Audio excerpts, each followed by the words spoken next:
En el tema anterior vimos el sistema nervioso vegetativo, cómo se controlan las vísceras y todos los órganos de manera subconsciente, por eso también se llamaba autónomo. Ahora vamos a ver un resumen del sistema nervioso somático, ¿vale?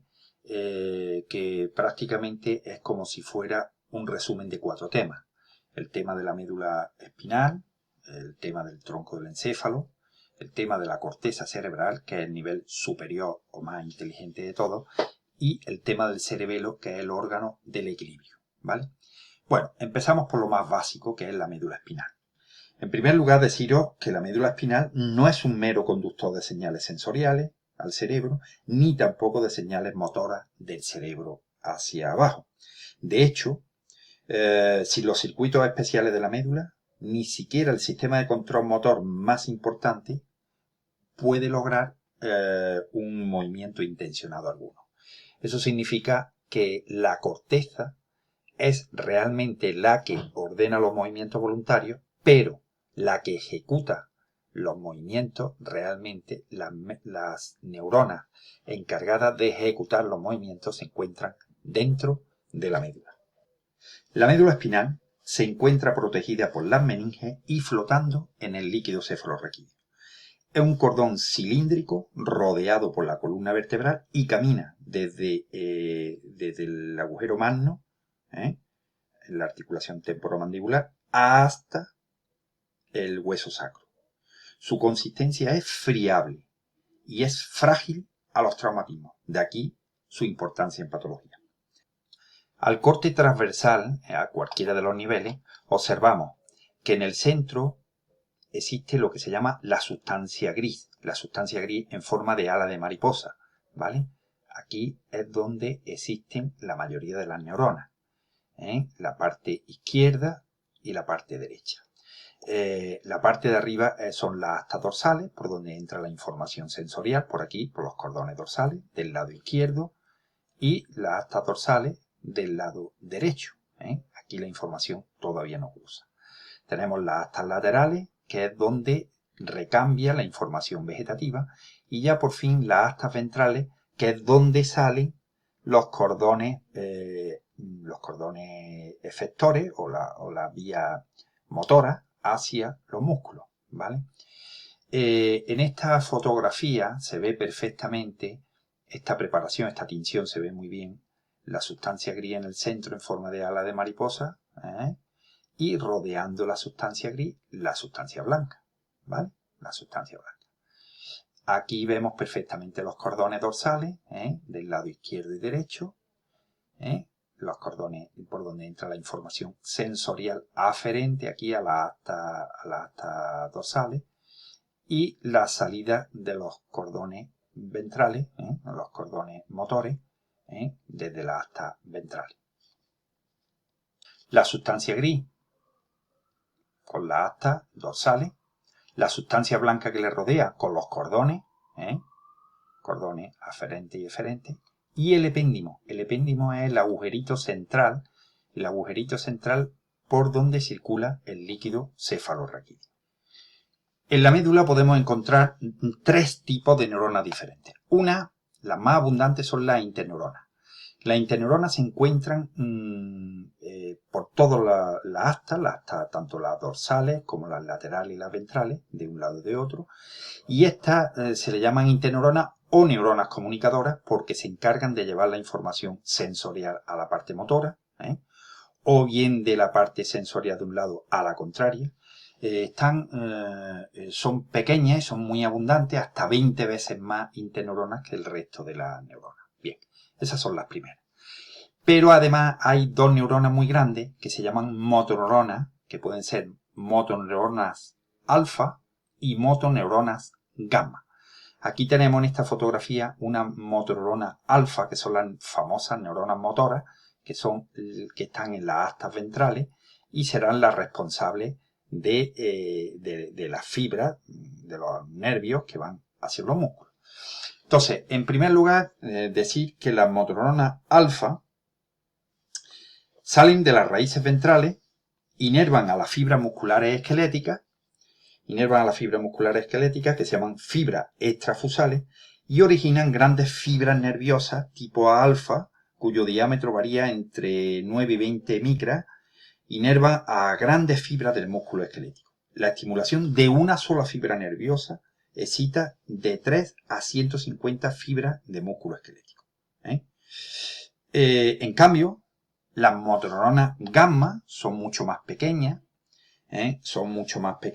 tienen un diámetro de 5 a 9 micras e inervan a fibras musculares especiales que se encuentran dentro del músculo.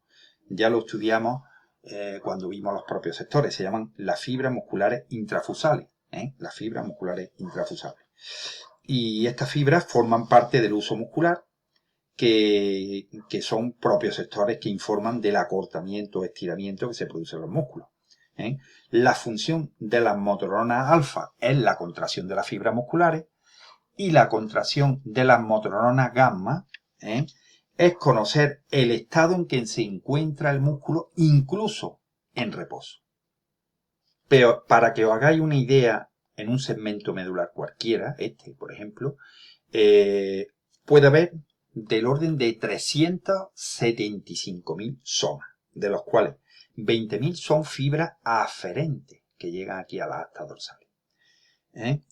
Estos 10.000 son fibras eferentes que salen de las astas ventrales. Y el resto, unas 345.000, son interneuronas o neuronas comunicadoras. En esta diapositiva quiero explicaros lo que es un animal espinal. Es una preparación experimental.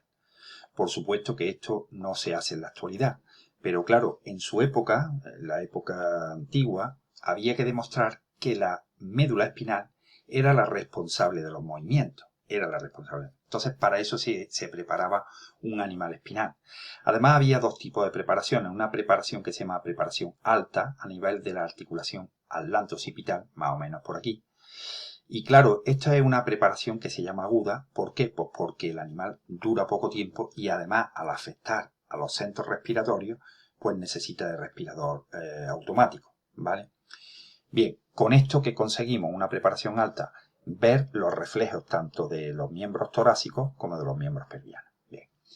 También existe una preparación que se llama baja, que se hace a nivel de la T12, más o menos a estos niveles, que incluso ya, por supuesto, no afecta a la respiración automática, el animal respira de manera normal, incluso tampoco afecta al diafragma, que el diafragma es importante, ayuda en la respiración.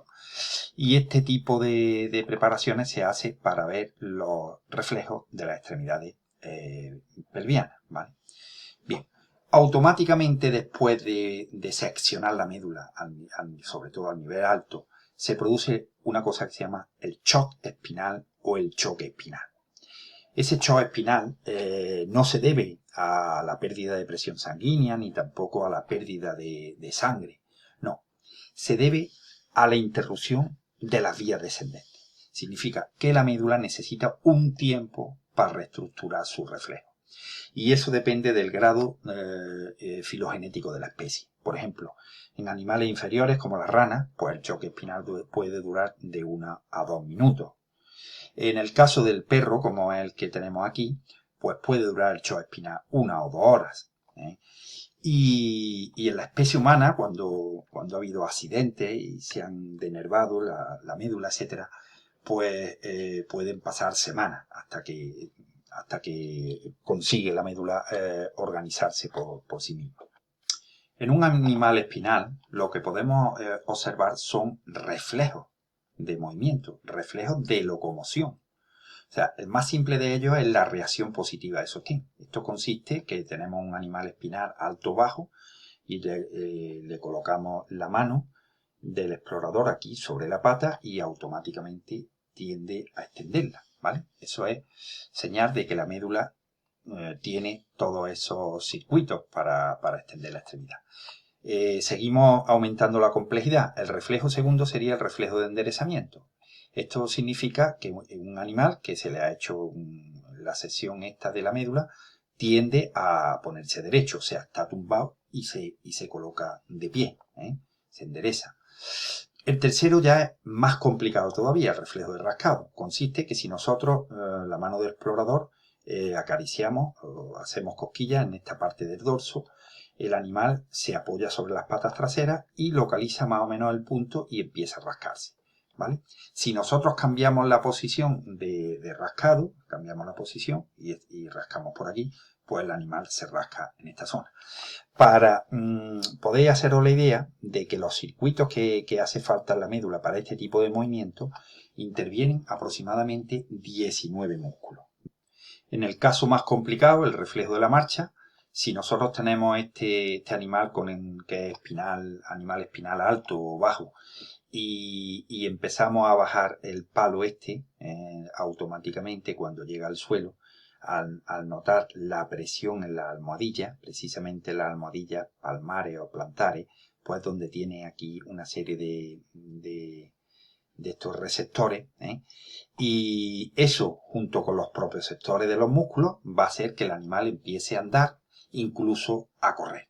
Esto nos demuestra que el reflejo de la marcha se produce en la médula espinal. Y para eso pues hace falta la intervención de circuitos tan complicados como, por ejemplo, la excitación de los músculos, por ejemplo, extensores, y la inhibición del músculo contrario, que son los flexores. Entonces, estos circuitos de inhibición recíproca, se llaman circuitos de inhibición recíproca, hace que unos se exciten y otros se inhiban hasta que se produzca el mecanismo de la marcha. Ahora vamos a empezar a ver los reflejos posturales. El primero de ellos sería el reflejo patelar. Este lo conoce todo el mundo, el reflejo patelar o el reflejo rotuliano. También se llama miotático directo. Bien, el reflejo patelar es el típico reflejo que nos dan con el martillito en el tendón de inserción y extendemos la extremidad. Otro ejemplo más fácil puede ser cuando vamos subidos en un autobús, agarrados a la barra del autobús, y el autobús va un poco callejeando, un poco deprisa. Entonces, en el momento que flexionamos la extremidad, pues se contraen esos músculos para conseguir que no nos equilibremos, no nos caigamos, ¿vale? Tenéis que observar aquí el circuito. Entonces, estas que veis de color azul son las neuronas sensitivas, las neuronas aferentes. Os dije que estos eran los usos musculares. Los usos musculares van informando en todo momento cuando el músculo cómo está de contraído, cómo está de extendido o de reposo. Ya hemos dicho que estas fibras musculares intrafusales, que están inervadas por las motoneuronas gamma, que lo acabamos de decir ahora, pues no aportan fuerza, lo que hacen es aportar información. Son las neuronas aferentes, ¿veis? Llega a la médula y de aquí hacia el cerebro. Bien. Y estas que veis más moraditas ya son las neuronas motoras. En primer lugar tenemos el número 1, que es sobre el cuádriceps, y produce la contracción de esta fibra del músculo extensor. Cuando damos aquí en el tendón, produce la contracción del extensor, pero al mismo tiempo se produce un circuito de inhibición recíproca sobre el contrario, sobre el flexor. Es decir, se excitan los extensores y se inhiben los flexores, ¿de acuerdo? Y así viceversa. Otra cosa importante cuando exploramos un reflejo, por ejemplo el reflejo patelar, estamos explorando que su nervio motor esté funcionando perfectamente, en este caso el nervio femoral, o bien los segmentos L4 a L6, de lumbares de la vértebra cuarta a sexta, donde se produce la integración. En este segundo reflejo postural vemos el reflejo tendinoso de Golgi, también llamado miotático inverso. Bien, el que manda la información es el órgano tendinoso de Golgi. Ya lo estudiamos como propio sector.